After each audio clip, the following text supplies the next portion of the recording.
How much can a person despise their own life? Every time the plane hit turbulence, he prayed for a crash.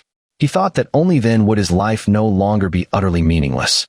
He's 30 years old, single, working a dead-end job, with no hobbies, yet suffering from severe insomnia. As soon as he hits the bed, sleep eludes him. 6 months of sleepless nights have been sheer agony, leaving him in a constant state of exhaustion. When he's awake, all he wants is to sleep, and when he's in bed, he's wide awake. He works as a recall inspector for an auto company. If one of their cars is involved in a crash, he has to fly to the accident site to investigate. Like this newly released model that malfunctioned at 96 kilometers per hour, resulting in the death of a family of 4. He'd quietly step aside to calculate the compensation. With such a serious accident, should the company recall the vehicle? They use a formula: multiply the number of units sold by the probability of failure, then by the cost of lawsuits and compensation. If the compensation cost is lower than the recall cost, the company won't recall the vehicle.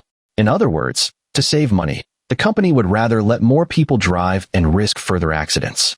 This is the rationality of maximizing profit in capitalism. People living in such an environment can suffer from a kind of emptiness disease, feeling lost, anxious, reclusive, and irritable, unable to feel joy, stripped of emotions, gradually becoming a walking dead. He no longer seeks promotions or raises. He just wants to be able to sleep.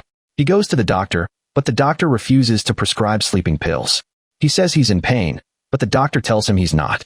He suggests he visit people with terminal illnesses.